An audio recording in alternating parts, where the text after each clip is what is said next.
महाराष्ट्र में एक शहर है बुल्ढाणा, आप सबने नाम ज़रूर सुना होगा।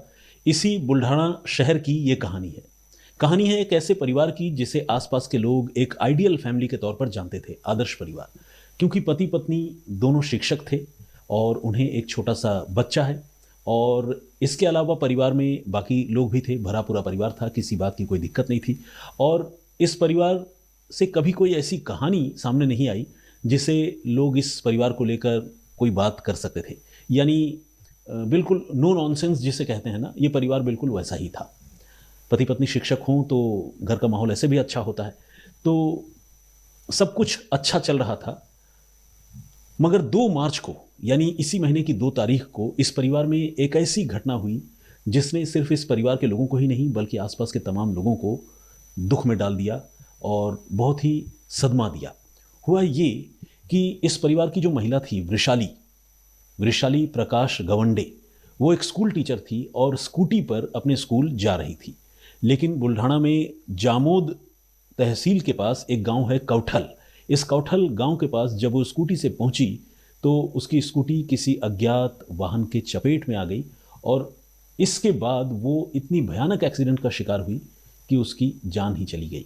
लेकिन मौत से पहले जब लोगों ने वृषाली को अटेंड किया, उसके बाद उसे अस्पताल पहुंचाया, तो फिर जाहिर है लोगों ने उसकी पहचान पता करने की शुरुआत की। और जब पता चला कि अरे ये तो पास के स्कूल में टीचर हैं, वृषाली इनका नाम है, तो फिर लोगों ने वृषाली के घर वालों को इसके बारे में जानकारी दी। वृषाली के घर वालों को एक फ़ोन कॉल आया और जानकारी ये मिली कि वृषाली का एक्सीडेंट हो गया है। ये सुनकर परिवार वालों पर मानो आसमान टूट पड़ा। उन्हें तब तक पता नहीं था कि वृषाली की हालत कैसी है। उन्होंने पूछा कि क्या हुआ, कैसी है, आप कुछ जानकारी दीजिए। तो बताया गया कि नहीं, आप हॉस्पिटल में चले आइए, कंडीशन काफ़ी क्रिटिकल है। तो परिवार के लोग फ़ौरन भागे भागे, वृषाली के पति प्रकाश और बाकी जो घर वाले हैं सब भागे भागे पहुँचे वहाँ हॉस्पिटल। मगर अस्पताल जाने के बाद उन्हें सबसे दुखद खबर मिली जिसकी अपेक्षा किसी ने भी नहीं की थी। वृषाली की उस एक्सीडेंट में मौत हो चुकी थी। किसी अज्ञात वाहन ने वृषाली की स्कूटी को एक ज़ोरदार टक्कर मारी थी, जिससे वृषाली की हालत मौके पर ही इतनी ख़राब हो गई थी कि हॉस्पिटल ले जाते समय या हॉस्पिटल पहुंचने के तुरंत बाद वृषाली ने आखिरी सांस ली। अब ये खबर जाहिर है जब परिवार वालों को मिली और परिवार वालों का इस सैड इंसिडेंट से एनकाउंटर हुआ तो उन पर जो है आसमान टूट पड़ा। वो बहुत दुखी हुए और मातम का माहौल जो है वो पूरे परिवार में था। इस बीच जो वृषाली के ससुर हैं, पुलिस के कहने पर उन्होंने अपनी तरफ से एक तहरीर दी, एक शिकायत दी, और उस शिकायत में अज्ञात वाहन के खिलाफ उन्होंने कंप्लेन किया और ये कहा कि जिस अज्ञात वाहन ने भी उनकी बहू के साथ रैश और नेग्लिजेंट ड्राइविंग करते हुए टक्कर उनकी बहू की स्कूटी को मारा और जिससे वृषाली की मौत हो गई, उसके खिलाफ कड़ी कार्रवाई की जाए। पुलिस ने इस मामले की जांच शुरू की। ये एक्सीडेंट का एक सिंपल सा केस लग रहा था, ओपन एंड शट केस, जिसमें पुलिस को एक्सीडेंट के लिए जिम्मेदार गाड़ी वाले तक पहुंचना था, उसको आइडेंटिफाई करना था, उसे कानून के शिकंजे में लाना था। लेकिन इससे पहले कि पुलिस की जांच आगे बढ़ती, वृषाली के जो मायके वाले हैं, पीहर वाले, उन्होंने पुलिस से अलग से कांटेक्ट किया, अलग से संपर्क किया। और उन्होंने जब पुलिस से बातचीत की तो पुलिस को कुछ ऐसी बातें बताई जिसे सुनकर पुलिस वालों का भी दिमाग चकरा गया। अब तक ऐसा लग रहा था कि वृषाली प्रकाश और ससुराल वालों के बीच में, वृषाली का पति प्रकाश और ससुराल वालों के बीच में किसी तरह का कोई डिस्प्यूट, कोई विवाद नहीं था और दोनों बहुत खुशहाल थे। लेकिन अब मायके वालों ने जो कहानी बताई वो बिल्कुल उल्टी थी। पुलिस को ये जानकारी मिली कि वृषाली का अपने पति प्रकाश के साथ जो है वो रिश्ता बिल्कुल भी अच्छा नहीं था। वृषाली को उसके ससुराल में बुरी तरह से टॉर्चर किया जाता था। वृषाली को एक छोटा सा बेटा भी है, बच्चा भी है। इसके बावजूद ससुराल के लोग जो है उस बच्चे की खातिर भी रिलेशनशिप को अच्छा करने की कभी कोशिश नहीं करते थे। वृषाली के मायके वालों से कार, दहेज में सोने के जेवरात, कैश, ये सारी चीज़ें शादी के कई साल बाद अब भी मांगी जा रही थी। और वृषाली इतनी परेशान थी कि उसने कुछ रोज़ पहले अपने ससुराल वालों के खिलाफ और ख़ासकर अपने ससुर के खिलाफ वृषाली ने रिपोर्ट लिखवाई थी और ये कहा था कि मुझे ससुराल में सारे लोग मिलकर बहुत टॉर्चर कर रहे हैं, परेशान कर रहे हैं, घरेलू हिंसा और दहेज प्रताड़ना का मैं शिकार बन रही हूँ। और जब आप समझ सकते हैं कि जब मामला थाना पुलिस तक पहुँच जाए, कंप्लेंट हो जाए, तो फिर उस तरह के मामलों में होता यही है कि फिर रिश्ते में कुछ बचता नहीं है। तो वृषाली जो है अपने ससुराल से वापस अपने घर चली आई थी। लेकिन इसके बाद फिर जो परिवार के बाकी लोग हैं, नाते रिश्तेदार हैं, उन्होंने दखल दिया। समाज के कुछ अच्छे लोगों को जो जिम्मेदार हैं उनको बुलाया गया और दोनों परिवारों के बीच में बड़े बुजुर्गों ने मिलकर समझौता करवाया और ये तय हुआ कि अब प्रकाश और उसके घर वाले वृषाली को बिल्कुल परेशान नहीं करेंगे। ये भी बताया गया कि भाई आपको और क्या चाहिए, इतनी अच्छी बहू है, घर में छोटा सा बेटा है, बहू खुद भी एक वर्किंग लेडी है, टीचर ही सही, और बहुत हाई पेड सैलरी भले ना हो लेकिन 2 पैसा घर में लेकर आ रही है, तो आपको तो बहुत ख्याल रखना चाहिए। उल्टा आप लोग टॉर्चर कर रहे हैं, परेशान कर रहे हैं।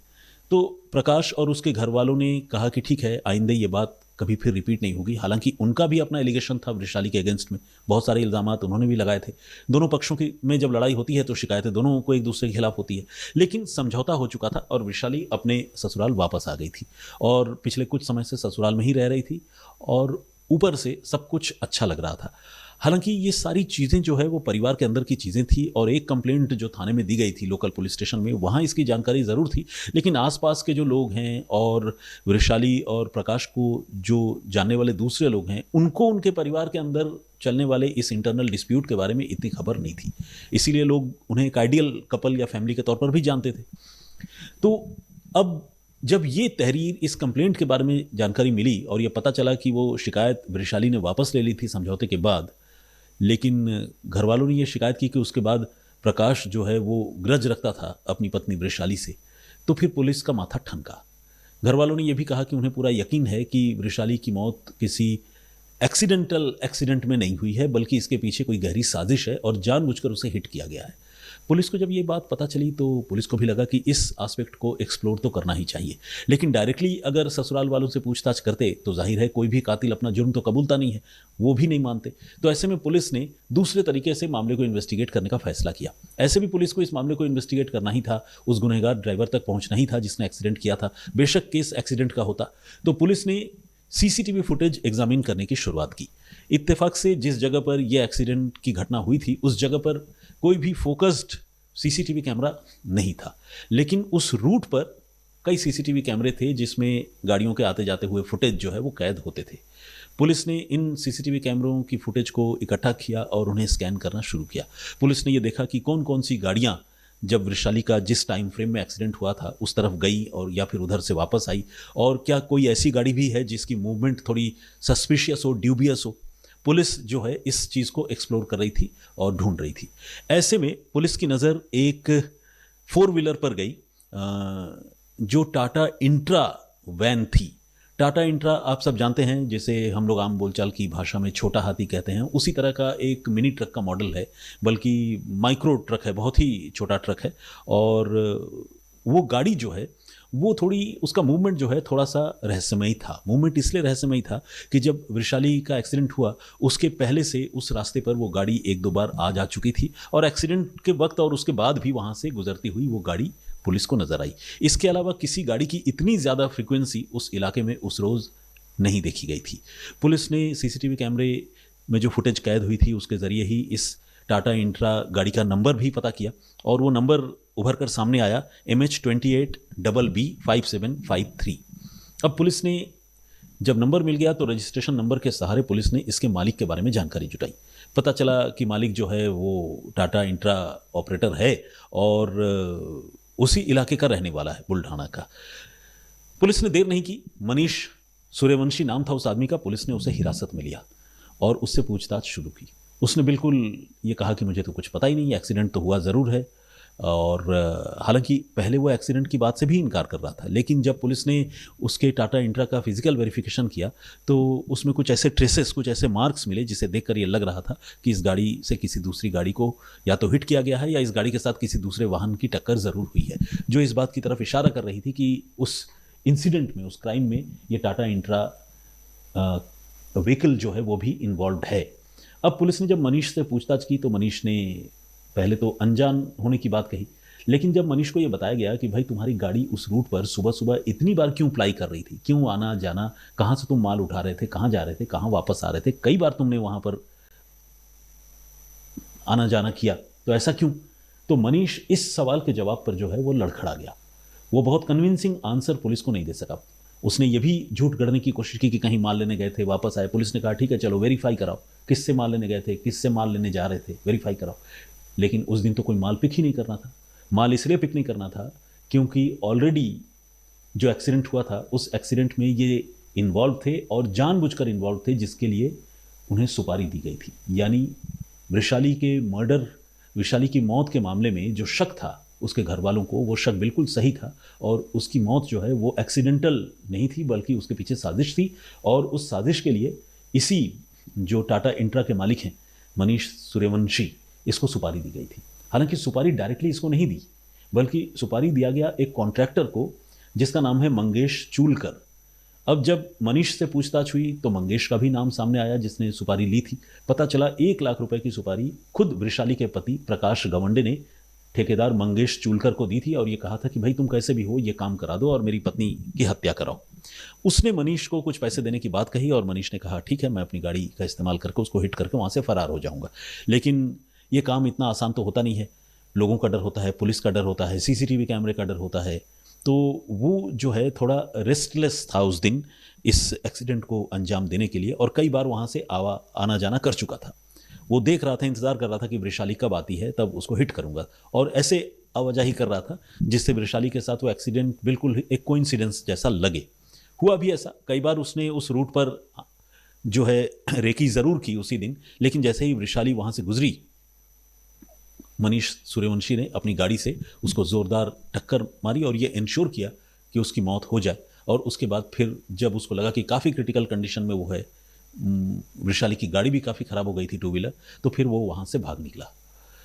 अब जब पूछताछ हुई और इन लोगों ने जुर्म कबूल लिया, ये पकड़े गए, तो इनके साथ साथ पुलिस ने प्रकाश को भी गिरफ्तार कर लिया जो वृषाली का पति है। प्रकाश से पूछताछ हुई कि भाई ऐसा क्यों किया तुमने, तो जबकि तुम लोगों के बीच में अगर डिस्प्यूट था तो वो डिस्प्यूट सॉर्ट आउट भी हो गया था, तुम लोग ने आपस में समझौता कर लिया था, थाने से तुम्हारे खिलाफ जो कंप्लेंट थी वो वापस ले ली थी, फिर तुमने ऐसा क्यों किया। उसका ये कहना था कि वृषाली ने मेरे साथ साथ मेरे पिता और परिवार के बाकी लोगों के खिलाफ भी जो केस दर्ज करवाया था उसके अपमान का हम बदला लेना चाहते थे। अब ये भी बड़े अजीब लोग हैं, किसी महिला से दहेज मांगते हुए, उसे प्रताड़ित करते हुए, परेशान करते हुए उन्हें अपने मान सम्मान का ख्याल नहीं आता है, लेकिन जब बात पुलिस तक पहुंच जाती है, कोई एफआईआर दर्ज हो जाती है, तो उन्हें लगता है कि उनका बहुत बड़ा अपमान हो गया।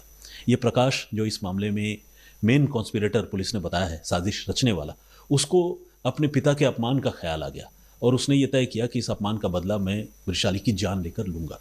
आपको जानकर यह हैरानी होगी कि दोनों के बीच समझौता होने के बाद भी प्रकाश लगातार अपनी पत्नी को जान से मारने की कोशिश कर रहा था और उसे 2 से 3 बार जहर मिला हुआ भोजन उसने परोसा।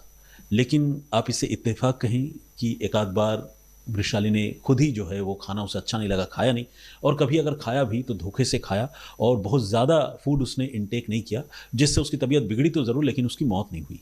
किसी को इस बारे में कोई जानकारी नहीं थी, कोई शक भी नहीं हुआ था। लेकिन जब पकड़े गए और पकड़े जाने के बाद जब सख्ती से पूछताछ हुई तो खुद उसके पति प्रकाश ने इसके बारे में भी जानकारी दी और ये बताया कि हमने 3 बार इससे पहले जहर देकर अपनी पत्नी की जान लेने की कोशिश की थी, लेकिन हम नाकाम रहे और फिर फाइनली हमने उसे एक्सीडेंट में मारने का फैसला किया। तो खैर ये थी पूरी कहानी, एक क्लियर कट एक्सीडेंट का केस जिसे दुनिया समझ रही थी, वो केस एक खतरनाक मर्डर कॉन्स्पिरेसी का निकला। बुल्ढाना पुलिस ने इस मामले की जैसी तफ्तीश की और खासकर वैशाली के घर वालों के कंप्लेन पर उसने जिस तरह से सुनवाई की, उसकी तारीफ होनी चाहिए। वो इसलिए कि हमने अक्सर ऐसा देखा है कि इस तरह के सस्पेक्टेड मामले में जब पीड़ित पक्ष के लोग पुलिस से शिकायत करते हैं तो बहुत से ऐसे केसेस होते हैं जिसमें पुलिस ऐसी शिकायतों को हल्के में लेती है और पुलिस को लगता है कि यार ये घर वालों का प्रीजुडिस है, पीड़ित परिवार जो है पहले से ही, चूँकि उनकी बेटी की मौत हो गई है तो वो इस तरह की बातें कर रहे हैं। साजिश की बातों को, थ्योरीज़ को आमतौर पर ऐसा देखा गया है, हमेशा नहीं, हमेशा बिल्कुल भी नहीं, ऐसा नहीं कि देश की पुलिस सिंसियर नहीं है सिंसियर, लेकिन कई ऐसे केसेस होते हैं जिसमें यह भी देखा गया है कि पुलिस जो है उतना अटेंशन नहीं देती। कई बार तो घर के लोग खुद इन्वेस्टिगेट करके पुलिस तक सच्चाई पहुंचाते हैं, तब जाकर पुलिस की आंखें खुलती हैं। लेकिन यहाँ बुल्ढाना पुलिस ने वही किया जो उसे करना चाहिए था। तो ये थी पूरी कहानी, ये था पूरा घटनाक्रम, और इस पूरे इंसिडेंट पर, इस इन्वेस्टिगेशन पर आपका पॉइंट ऑफ व्यू क्या है, आप हमें कमेंट करके ज़रूर बताइएगा।